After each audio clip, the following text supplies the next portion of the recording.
Hello students, आप लोग का एजुकेशन आप चैनल में हार्दिक स्वागत है। मैं टॉपिक लेकर आया हूँ प्राकृतिक संसाधन।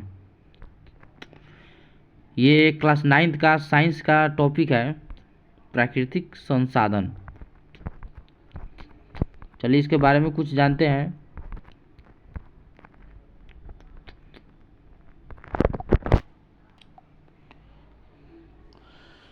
शुक्र और मंगल ग्रहों के वायुमंडल से हमारा वायुमंडल कैसे भिन्न है।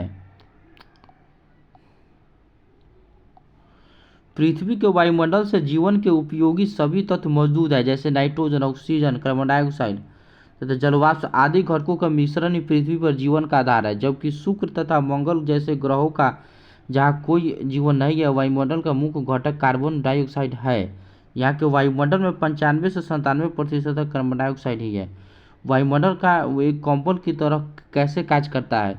तो वायुमंडल पृथ्वी के औसत तापमान को दिन के समय और यहाँ तक कि पूरे वर्ष भर लगभग नियत रखता है। वायुमंडल दिन में तापमान को अचानक बढ़ने से रोकता है और रात के समय ऊष्मा को बाहरी अंतरिक्ष में जाने की दर को कम करती है। यही कारण है कि पृथ्वी का वायुमंडल कंबल की तरह कार्य करता है। नेक्स्ट क्वेश्चन देखेंगे, वायु प्रवाह के कारण क्या कारण है। तो स्थल और जलाशयों के ऊपर विषय रूप में वायु गर्म होने के कारण पवनें उत्पन्न होती है। स्थल के ऊपर की वायु तेजी से गर्म होकर ऊपर उठना शुरू करती है और ऊपर उठते ही वहाँ कम दाब का क्षेत्र बन जा सकता है और समुद्र के ऊपर की वायु कम दाब वाले क्षेत्र की प्रवाहित होने लगता है। एक क्षेत्र से दूसरे क्षेत्र में वायु की गति पवनों के निर्माण करती है। पृथ्वी के विभिन्न भागों का तापमान पृथ्वी के घूर्णन गति एवं पवन के मार्ग में आने वाले पर्वत श्रृंखलाएं पवन की प्रभावित करने वाली कारक हैं। बादलों का निर्माण कैसे होता है।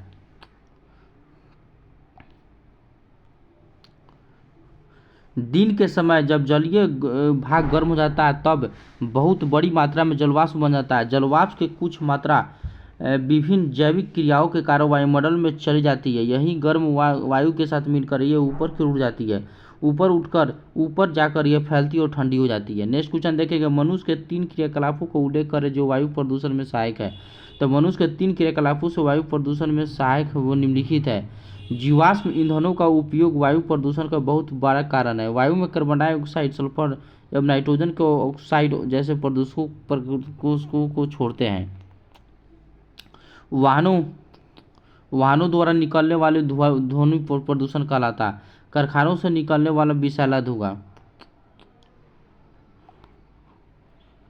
जीवों को जल की आवश्यकता क्यों होती है। जीवों की जल की आवश्यकता होती है क्योंकि सभी कोशिकीय प्रक्रिया जलीय माध्यम में होती है। सभी प्रतिक्रिया जो हमारे शरीर में या कोशिकाओं के अंदर होती है, यह जल में घुलनशील वाले पदार्थों में होती है। शरीर के एक भाग से दूसरे भाग में पदार्थों का संवहन घुली हुई अवस्था में होती है। जिस गांव, शहर, नगर में आप रहते हैं वहां पर उपलब्ध शहर जल का मुख्य सोर्स क्या है। तो जलाशय अथवा नदियाँ। क्या आप किसी क्रियाकलाप के बारे में जानते हैं जो इस जल के सोर्स को प्रदूषित कर रहा है। 1 नंबर में घर कारखानों द्वारा छोड़ा गया विषैला एवं रसायन युक्त पानी। दूसरी का किसी कार्य में पाए जाने वाले पीड़कनाशी या उर्वरक जलाशय में मिला जाना। नदियों में भारी हुए जीवों को प्रवाहित करना। मिट्टी का निर्माण किस प्रकार होता है, इसके बारे में जानेंगे। तो मृदा का निर्माण प्राकृतिक सतत प्रक्रिया है जो पत्थर के बारीक कोनों में टूटने से होता है। पत्थर के सतह से समीप पाए जाने वाले चट्टानों विभिन्न प्रकार के भौतिक, रासायनिक और कुछ जैविक प्रक्रियाओं के द्वारा महीने कोनों में टूट जाती है, जिससे मृदा का निर्माण होता है। मृदा के निर्माण में कुछ कारक जैसे कार्य की गर्मी जो दिन में पत्थर की गर्मी करती है, रात में ठंडी करती है। चट्टानों में संकुचन एवं प्रसार होती है, छोटे छोटे कणों में टूट जाते हैं। जल का तेज बहाव जो पत्थर को छोटे छोटे कणों में तोड़ते हैं। तेज वायु जिसे पत्थर या दूसरे से टकराते हैं जो एक कुछ जीव जिसमें लाइकेन मृदा के बनने की प्रक्रिया में सहायता करते हैं। नेक्स्ट क्वेश्चन देखेंगे, मृदा अपरदन क्या है। तो ऊपरी मृदा का तेज वायु तथा जल के बहाव द्वारा हटना अथवा किसी दूसरे स्थान पर पहुंचना ही मृदा का अपरदन कहलाता है। मृदा के महान कण जो उसकी उपजाऊ अधिक भाग होता है, बहते हुए जल के साथ चले जा सकते हैं। तेज वायु भी मृदा के कणों को उड़ा ले जाती है। अपरदन को रोकने के कम करने के कौन कौन से तरीके हैं? पौधे की जड़ों मृदा कटाव को रोकती है, ये मृदा के कणों को बांधे रखती है, तो मृदा अपरदन रोकने के उपाय निम्न है। एक नंबर में देखेंगे, भूमि के अधिक से अधिक हरा भरा रखना चाहिए, अधिक से अधिक पेड़ लगाना चाहिए। पहाड़ों इलाकों में सीढ़ीनुमा खेतों में मृदा कटाव को रोकती है। नेक्स्ट देखेंगे, जल चक्र के क्रम में जल के कौन कौन सी अवस्थाएं पाई सकती है? तो जल चक्र के क्रम में जल के निम्नलिखित अवस्था पाई जाती है, द्रव, गैस, ठोस। जैविक रूप से महत्वपूर्ण दो यौगिक के नाम दीजिए जो ऑक्सीजन नाइट्रोजन दोनों पा सकते हैं। तो जैविक रूप के दो यौगिक है, एक में एमिनो एसिड और दूसरी का डीऑक्सी न्यूक्लिक एसिड में राइबोकुल न्यूक्लिक एसिड। मनुष्य की किन्हीं गतिविधियों को पहचानने जिनसे वायु कार्बन डाइऑक्साइड की मात्रा बढ़ती है। तो एक नंबर में देखेंगे, जीवाश्म ईंधनों जैसे कोयला एवं पेट्रोलियम पदार्थों को अधिक प्रयोग वायु में कार्बन डाइऑक्साइड छोड़ते हैं। वाहनों से निकलने वाला धुआं, फिर वाहनों की कटाई जिससे वायुमंडल से कार्बन डाइऑक्साइड का अवशोषण कम होता है और मात्रा बढ़ती है। ग्रीन हाउस प्रभाव क्या है? ये आप लोग उत्तर देकर कृपया भेजें।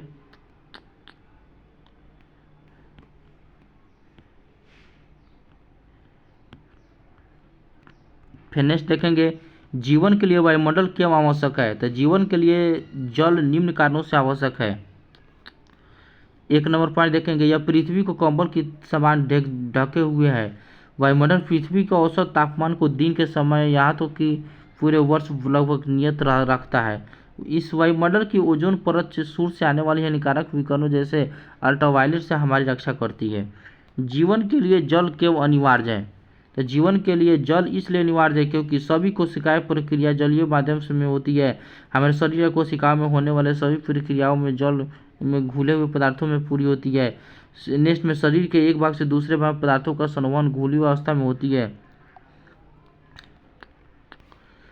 चौथा जीवन के लिए जल एक बहुत ही महत्वपूर्ण संपदा है। प्राणियों को जीवित रहने के लिए अपने शरीर में जल की मात्रा को संतुलित बनाए रखना पड़ता है। जीवित प्राणी मृदा पर कैसे निर्भर करते हैं? क्योंकि जल में रहने वाले संपदा के मृदा से पूरी तरह स्वतंत्र है। जीवित प्राणियों से मृदा के पर निर्भर होने के निम्न कारण है। मृदा एक महत्वपूर्ण संपदा है जो किसी क्षेत्र में जीवन के कोई विधिवत को निर्धारित करता है। मृदा के ऊपरी परत में पाए जाने वाले खनिज जीवों को विभिन्न प्रकार के पालन पोषण करने वाले तत्व प्रदान करते हैं। मृदा में विभिन्न प्रकार के सूक्ष्म जीव पाया सकता है जो पूरी तरह आसानी अपनी जरूरत की चीजें मृदा से ही प्राप्त करते हैं। नेक्स्ट देखेंगे, सभी हरे पौधे मृदा में ही उगते हैं। जंतुओं को भोजन के रूप में ऊर्जा प्रदान करते हैं। जल में रहने वाले जीव संपदा के रूप में मृदा पूरी तरह स्वतंत्र नहीं होते हैं। नेक्स्ट क्वेश्चन देखेंगे, जंगल, वायु, मृदा एवं जलीय स्रोत की गुणवत्ता को कैसे प्रभावित करते हैं? तो जंगल, वायु, मृदा निम्न प्रकार से प्रभावित करते हैं। फिर अति लघुत्तरीय प्रश्न पर देखेंगे, मृदा में पाए जाने वाले खनिज पोषक तत्व किस बात पर निर्भर करते हैं? तो उन पत्थरों पर जिसमें मृदा बनी है, क्योंकि जिस चट्टान का में किसी खनिज तथा पोषक तत्व है वह उस चट्टान पर भी निर्भर करता है। फिर नेक्स्ट क्वेश्चन देखेंगे, ओजोन के अणु ऑक्सीजन के अणु से कैसे अलग है? तो त्रिपरमाणु अणु वाले ओजोन एक विषैले पदार्थ है जबकि द्विपरमाणु होने वाले अणु ऑक्सीजन जीवित दायनीय तत्व है।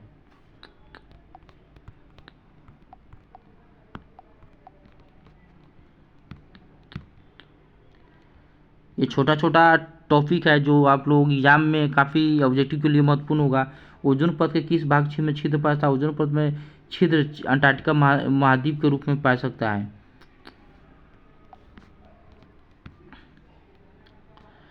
ह्यूमस क्या है? सब क्वेश्चन दिया गया आपका।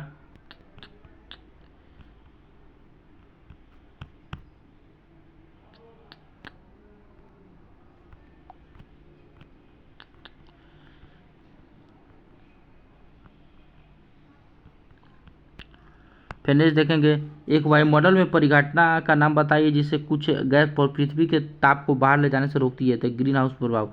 एक प्रमुख ग्रीन हाउस गैस का नाम बताइए। तो कार्बन डाइऑक्साइड होगा। नेक्स्ट क्वेश्चन देखेंगे, 4 प्रमुख ग्रीन हाउस गैस की सूची बताया था, carbon dioxide, methane, carbon monoxide और नाइट्रस ऑक्साइड। 2 प्रदूषकों का नाम बताइए जो अम्लीय वर्षा के कारण है। तो इसका आंसर होगा नाइट्रोजन डाइऑक्साइड एवं सल्फर ऑक्साइड। नाइट्रोजन ऑक्साइड एवं सल्फर ऑक्साइड जैसे प्रदूषकों का मुख्य सोर्स क्या है? तो जीवाश्म ईंधन जैसे कोयला और पेट्रोलियम। किसी स्थान की मृदा को संरचना का मुख्य कारण क्या है? तो उसका वायु की मृदा से उपस्थित ह्यूमस की मात्रा। ह्यूमस क्या है? मृदा के ऊपरी भाग में सड़े गले जीवों के टुकड़े भी मिल जाते हैं जो ह्यूमस कहलाते हैं। मृदा अपरदन के सहायक एवं जैविक कारकों का नाम बताइए। तो लाइकेन। मृदा अपरदन में सहायक 3 अजैविक कणों का नाम बताइए। तो तापमान, वायु एवं जल। मृदा का कौन सा भाग मृदा को समृद्ध बनाता है? तो इसका ह्यूमस। किसी मृदा में कौन सा पौधा यह किन बातों पर निर्भर करता है? किसी मृदा में कौन सा पौधा यह निम्न बातों पर निर्भर करता है? मृदा में पोषक तत्व की मात्रा, ह्यूमस की कमी मात्रा अर्थात मृदा की गहराई। मृदा की उर्वरता एवं उसे स्थिर जैव विविधता के होने की अवस्था को कहता है। तो भूमि प्रदूषण। मृदा को अशांति करने वाले के कारक का नाम बताइए। वायु एवं जल। मृदा अपरदन का प्रमुख कारण लिखिए। तो वन विनाश। समुद्री जंतु एवं कवच किस पदार्थ से बना होता है? समुद्री जंतु एवं कवच समुद्र जल में घुले कार्बन से बनते हैं। हरे पौधे सूर्य के किरणों की उपस्थिति में कार्बन डाइऑक्साइड को किस पदार्थ में बदलते हैं? तो आंसर वो ग्लूकोज में। धूमकोहरा किसे कहते हैं? तो सर्दियों में वायु के साथ जल में संघनित होती है तथा उसके साथ कुछ कार्बन डाइऑक्साइड से बने प्रदूषक से मिलने होते हैं, धूमकोहरा कहते हैं। वायु प्रदूषण किसे कहते हैं? वायु में हानिकारक पदार्थों की वृद्धि वायु प्रदूषण कहलाती है। फिर नेक्स्ट क्वेश्चन देखेंगे, नाइट्रोजन स्थिरीकरण करने वाले बैक्टीरिया वायुमंडल नाइट्रोजन को किस पदार्थ में बदलते हैं? तो इसमें नाइट्रस तथा नाइट्राइट्स में। नाइट्रोजन स्थिरीकरण क्या है? नाइट्रोजन का स्थिरीकरण तथा नाइट्रस में बदलने की प्रक्रिया को नाइट्रोजन स्थिरीकरण कहते हैं। पौधे नाइट्रस एवं नाइट्रस किस पदार्थ में पाया जाता है? तो अमीनो एसिड में। एमिनो अम्ल क्या है? एमिनो अम्ल प्रोटीन एक सूक्ष्म रूप है। हरे पौधे जंतु को ऊर्जा किस रूप में प्रदान करती है? तो ग्लूकोज के रूप में। जंतु पौधे से प्राप्त ऊर्जा का उपयोग किस कार्य के लिए कर सकता है? जंतु पौधे से प्राप्त ऊर्जा का उपयोग किस श्वसन में करते हैं जहाँ ग्लूकोज में कार्बन डाइऑक्साइड में बदल जाता है। उन 3 को प्रमुख क्रियाओं का नाम बताया जो ऑक्सीजन का उपयोग होता है। श्वसन, दहन, नाइट्रोजन का ऑक्सीकरण ईंधन में। भौतिक प्रक्रियाओं द्वारा नाइट्रोजन का स्थिरीकरण कैसे होता है? तो बिजली चमकने के समय वायु में पैदा हुआ उच्च तापमान तथा दाब नाइट्रोजन के ऑक्साइड में बदल जाते हैं। ये ऑक्साइड जल में घुसकर नाइट्रिक तथा नाइट्रस अम्ल बनता है जो और वर्षा के साथ मिलकर भूमि पर गिरते हैं। नाइट्रोजन सभी प्रकार के जीवों के लिए एक आवश्यक पोषक तत्व है। तो यह गैस जीवों के लिए आवश्यक बहुत सारे अणुओं का भाग है जैसे प्रोटीन, न्यूक्लिक अम्ल, डीएनए और आरएनए तथा कुछ विटामिन। नाइट्रोजन दूसरे जैविक यौगिक में पाया सकता है जैसे एल्केनाइड तथा यूरिया। इसे नाइट्रोजन सभी प्रकार के जीवों के लिए आवश्यक पोषक है। लघुत्तरीय प्रश्न देखेंगे, किसी मृदा में कौन सा पौधा लो होगा यदि मृदा किस गुण पर निर्भर करता है? तो मृदा के गुण किसी पौधे का उगना निर्भर करता है। मृदा में पोषक तत्व की कमी, उपस्थित ह्यूमस की मात्रा, उपस्थित ह्यूमस की गहराई। एक होता है ऊपरी मृदा किसे कहते हैं? तो मृदा की सबसे ऊपरी परत जिसमें मृदा के कोरों में अतिरिक्त ह्यूमस और सजीव स्थित होते हैं जैसे ऊपरी मृदा कहते हैं। किसी क्षेत्र की ऊपरी मृदा की गुणवत्ता किस बात की को निर्धारित करती है? तो आंसर होगा वहाँ की जैविक विविधता को। फिर नेक्स्ट देखेंगे, नाइट्रोजन चक्र क्या है इसके बारे में लिखे। तो नाइट्रोजन गैस प्रोटीन, न्यूक्लिक अम्ल, डीएनए, आरएनए तथा कुछ विटामिन जैसे अणुओं का भाग है।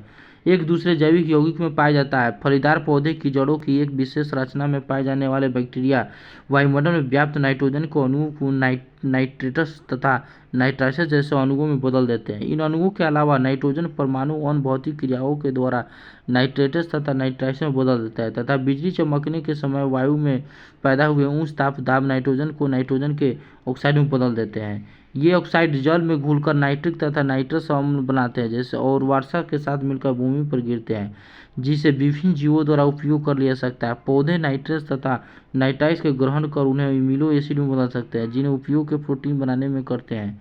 इस प्रोटीन में दूसरे जटिल यौगिक का उपयोग जनते अपने भोजन के लिए करते हैं और जब इन पौधे को मृत्यु होती है तो जीवाणु में उन्मूलनकरण यौगिक में स्थिति नाइट्रोजन का नाइट्राइज होता है, नाइट्राइज तथा नाइट्रस में बदल जाते हैं, फिर ये सदारू परमाणु के वायुमंडल में आ सकते हैं। इस प्रकार प्रकृति में एक चक्रण का निर्माण होता है जिसे नाइट्रोजन चक्रण कहते हैं। नेक्स्ट क्वेश्चन देखेंगे, नाइट्रोजन स्थिरीकरण की प्रक्रिया कुछ जीवाणु द्वारा ऑक्सीजन की उपस्थिति में क्यों नहीं होती है? तो कुछ जीव जैसे जीवाणु तात्विक ऑक्सीजन की उपस्थिति में विषाक्त हो जाती है। यही कारण है कि नाइट्रोजन स्थिरीकरण की प्रकृति कुछ जीवाणु द्वारा ऑक्सीजन की उपस्थिति में क्यों नहीं होती है। ओजोन क्या है?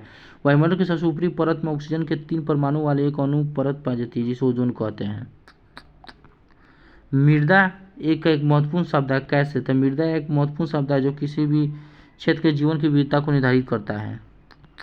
दूसरी का, मृदा के ऊपरी परत में बहुत से पालन पोषण करने वाले खनिज पाए जाने वाले हैं जिसे मृदा से प्राप्त होता है। तीसरी का, सभी हरे भरे पौधे मृदा में उगते हैं, जंतुओं को भोजन के रूप में प्रदान करते हैं। ओजोन परत का प्रमुख कार्य क्या है? तो ओजोन परत का प्रमुख कार्य है, एक नंबर में, ये सूर्य से आने वाली हानिकारक विकिरणों पृथ्वी के सतह पर आने से रोकती है, जो कोई जिंदगी को नुकसान नहीं पहुंचाती है। तो ये टॉपिक था क्लास 9 का प्राकृतिक संपदा। अब अगर जितने भी स्टूडेंट इस वीडियो को देख रहे हैं कृपया लाइक करें, शेयर करें, सब्सक्राइब करें ताकि आप लोग के लिए मैं अच्छे से कंटेंट प्रोवाइड कर सकूँ।